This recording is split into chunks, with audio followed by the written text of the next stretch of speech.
माता की जय। भारत माता की जय। भारत माता की जय। ભારત માતા કી જય।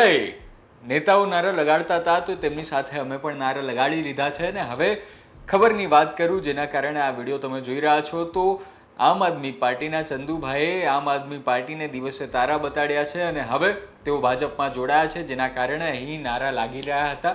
હવે તેમના આવવાથી શું ખેલ થયો છે તેની વાત કરવી છે, ઉપલેટામાં શું ઉથલપાથલ આવી છે તેની પણ વાત કરવી છે અને આ બધાની પાછળનો તાત્પર્ય એટલો જ છે કે ભારતની રાજનીતિમાં, ગુજરાતની રાજનીતિમાં જે નાના સ્તરે એટલે કે ગામડાઓમાં અને તાલુકાઓમાં જે રીતે રાજનીતિ રમાય છે તે જાણવા માટે, સમજવા માટે તમારે કોઈ વેબ સિરીઝ, પંચાયત જેવી વેબ સિરીઝ જોવાની જરૂર નથી, કોઈ મોટા થૂથાઓ વાંચવાની જરૂર નથી। તમે આવા નાનકડા વિડીયો જોશો તો એ તમને ખબર પડી જશે કે સાવ નાના સ્તરે રાજનીતિ કઈ રીતે કામ કરે છે અને અત્યારે કઈ રીતે બદલાઈ રહી છે। હવે હું વાત કરું, સ્થાનિક સ્વરાજ્યની ચૂંટણીના પરિણામ આવી ગયા છે પણ હજી સુધી જે છે તે ઉથલપાથલ જોવા મળી છે અને આ ઉપલેટાથી એક કિસ્સો સામે આવ્યો છે। ઉપલેટા તાલુકા પંચાયતમાં ટોટલ 18 સીટો છે।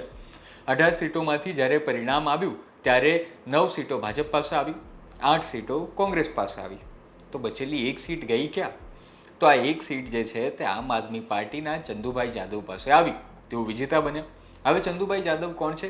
તો એ મોટી પાનેલી ગામના છે જે આ ઉપલેટામાં આવેલું છે અને આ મોટી પાનેલી ગામમાં તેમના પત્ની પણ પોતે સરપંચ છે। હવે ચંદુભાઈ પર પૂરો આધાર હતો, તેઓ કિંગ મેકર હતા કે કારણ કે તેઓ જો કોંગ્રેસમાં જોડાય છે તો કોંગ્રેસનું સંખ્યાબળ થઈ જાય છે 9 અને ભાજપનું સંખ્યાબળ રહે છે 9 અને પછી થાય છે ટાઈ।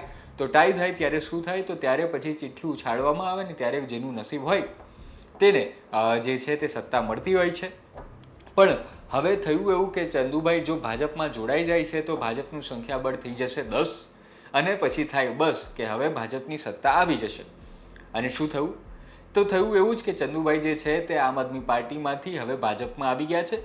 જાણ ખાતર એ પણ કહી દઉં કે ચંદુભાઈ પોતે પહેલાં ભાજપના જ કાર્યકર્તા હતા, તેઓ ત્યાં તાલુકા અને જિલ્લામાં પણ તેમણે સંગઠનમાં કામ કર્યું છે, તેમની પર મોટી જવાબદારી હતી ને હવે પછી તેઓ આમ આદમી પાર્ટીમાં જતા રહ્યા હતા। શું કામ જતા રહ્યા હતા તે હવે વધારે જણાવવાની જરૂર નથી પણ તમે જાણી જ ગયા હશો। તમે જરૂર કોમેન્ટ કરજો કે કેમ તેઓ આમ આદમી પાર્ટીમાં ગયા હશે। હવે વાત કરીએ આપણે ચંદુભાઈ જેઓ આમ આદમી પાર્ટીમાંથી ભાજપમાં આવ્યા ત્યારે ભાજપમાં શું દ્રશ્યો સર્જાયા તેની। ચંદુભાઈ આજે આપમાં હતા અને ભાજપમાં આપણી પાર્ટીમાં જોડાણા। ખૂબ ખૂબ અભિનંદન ચંદુભાઈ તમને અને અમને ખૂબ આનંદ થયો। पार्टी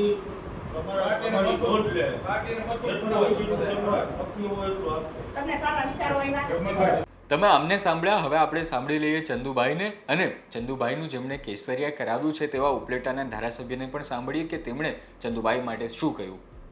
આજરોજ ગત તાલુકા પંચાયતની ચૂંટણીમાં મોટી પાનેલી સીટના આમ આદમી પાર્ટીના વિજેતા ઉમેદવાર ચંદુભાઈ હમરાભાઈ જાદવ અત્રે બધા જ ભારતીય જનતા પાર્ટીના આગેવાનોની ઉપસ્થિતિમાં ભારતીય જનતા પાર્ટીમાં જોઈન થાય છે અને આમ આદમી પાર્ટીમાંથી રાજીનામું આપે છે।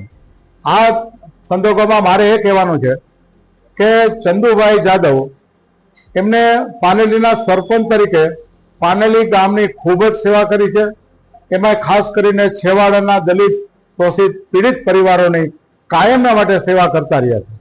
એ અગાઉ ભારતીય જનતા પાર્ટીના ગત સંગઠનની અંદર તાલુકા ભાજપના મંત્રી પણ હતા, એ ભાજપના જ હતા। આજે પાનેલીના જે વિકાસના કામો થયા છે, રાજ્ય સરકારે જે વિકાસના કામો કર્યા છે એના સંદર્ભમાં એને વિચાર આવ્યો, જે વખતે આમ આદમી પાર્ટીમાં લડ્યા એની પાછળનું કારણ પણ હતું કે એને કદાચ ટિકિટમાં અસંતોષ હતો, પણ જે હોય તે આજે મૂળ ઘરે પરત ફેર્યા છે। અમે ભારતીય જનતા પાર્ટી તરફથી, ભારતીય જનતા પાર્ટી જિલ્લા ભાજપ તરફથી અને પ્રદેશ ભાજપ તરફથી એનું ભાજપમાં સ્વાગત કરું છું અને આજથી એ ભાજપની અંદર સમર્પિત કાર્યકર્તા તરીકે કામ કરશે। મારું નામ ચંદુભાઈ અમરાભાઈ જાદવ, ગામ પાનેલી। ચંદુભાઈ, તમે આમ આદમી પાર્ટીમાં ચૂંટાયેલા પ્રતિનિધિને ભાજપમાં જોડાવાનો શું છે? નાના ભાજપનો વિકાસનો કામ સારા કરે છે અને ભાજપે અમને પંચાયતમાં ટકો સારો આપ્યો હતો એટલે અમે હું આપમાં હતો અને પાછો ભાજપમાં જોડાઈ ગયો હતો ને પાછો ઠેકાણે આવી ગયો। તો આ હતા આજના આખા ખબર જે ખૂબ રસપ્રદ લાગ્યા, કારણ કે ઉપલેટામાં જે રીતે આમ આદમી પાર્ટીના એક કાર્યકર્તા હતા જે ચૂંટાયા હતા આમ આદમી પાર્ટીના મેન્ડેટ પરથી, તેઓ હવે ભાજપમાં આવી ચૂક્યા છે, કેસરિયા ધારણ કરી ચૂક્યો છે. અને આવું આમ આદમી પાર્ટી માટે નવું નથી, આવું ઘણીવાર તેમની સાથે થતું રહ્યું છે. બધું એકવાર આવા દ્રશ્યો જોવા મળ્યા છે. અને જો આપણે લોજિકલી જોવા જઈએ તો આમ આદમી પાર્ટીની ત્યાં સરકાર બને તેવું હતું નહીં, પણ જ્યારે આવી રીતે એક પક્ષનો કાર્યકર્તા આમ આદમી એક પક્ષને છોડીને બીજા પક્ષમાં જાય છે, ત્યારે બંને પક્ષ પર સવાલ ઉઠતા હોય છે અને તે ઉઠાવવા જોઈએ. તે કેન્દ્રીય સ્તરે હોય, રાજ્યના સ્તરે હોય કે પછી તાલુકાના સ્તરે હોય, તો પણ આ એક લોકશાહીમાં જનતાની જવાબદારી પણ બનતી હોય છે. આ આખા વિડીયોમાં તમારું શું કહેવું છે તે પણ જરૂર જણાવો. ધન્યવાદ.